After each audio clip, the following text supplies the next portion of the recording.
Bonjour René. Bonjour Pierre. Nous sommes dans notre Global Café, tu vois, on prend un petit café, Ouais. mais on est aussi dans notre monde global, ici au Chili.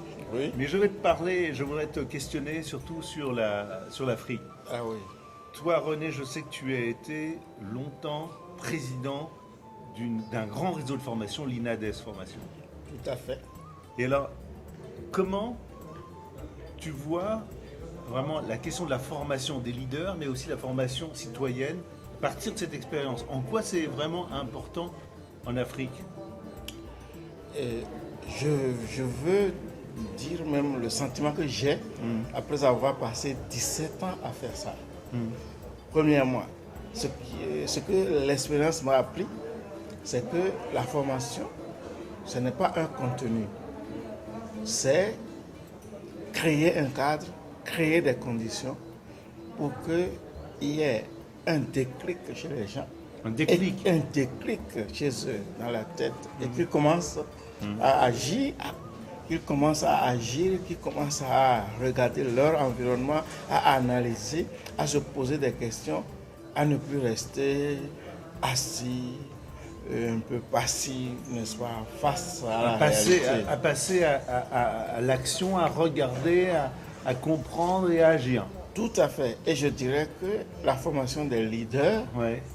ça doit être formé pour transformer. Former pour transformer. Mais l'INADES a vraiment concouru dans ce processus-là. Oui. Et nous avons un exemple patent aujourd'hui au Burundi, où aujourd'hui l'INADES Formation a fait un travail d'animation, d'accompagnement surtout des caféiculteurs.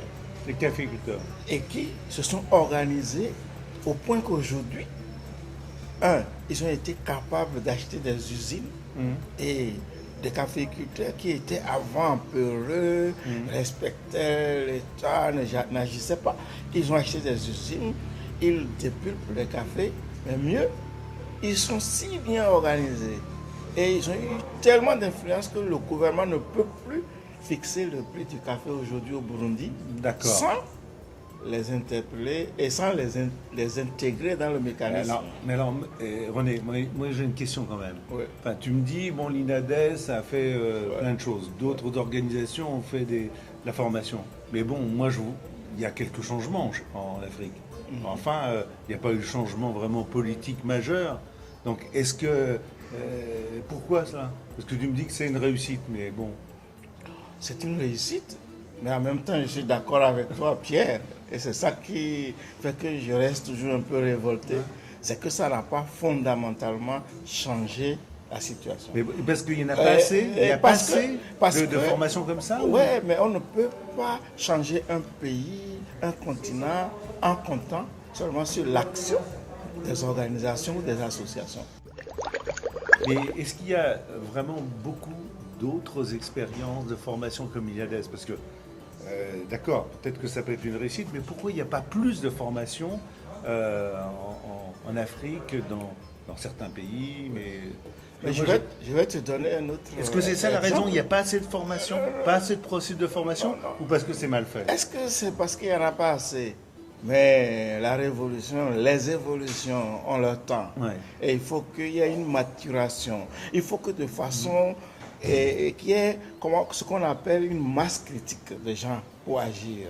Et c'est pourquoi, lorsque ça commence, on est content et on voudrait que ça continue. Et j'ai un cas au Sénégal, c'est les pêcheurs du Sénégal qui sont quand même organisés aussi, de sorte qu'aujourd'hui, les accords de pêche ne peuvent plus être discutés, négociés, sans qu'on considère le point de vue des pêcheurs au Sénégal. Nous allons conclure cet échange. Moi, ce que je retiens, en tout cas, c'est qu'il y a quand même des choses qui bougent là, sur la formation. C'est des processus, d'ailleurs, qui sont anciens. Oui.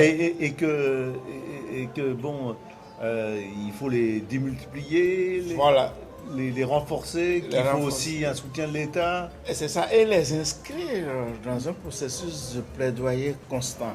Et c'est là que je trouve un peu notre retard en Afrique francophone, où nous n'avons pas été depuis longtemps habitués à faire ce genre d'activité. On en fait plutôt de la formation mais technique, pas les plaidoyers, mais pas les plaidoyers, les propositions.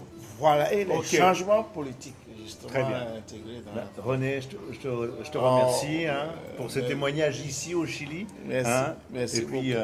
un Et bon c'est café. aisé parce que toi, Pierre, je te connais. Et puis, nous pouvons vraiment bien échanger. Merci.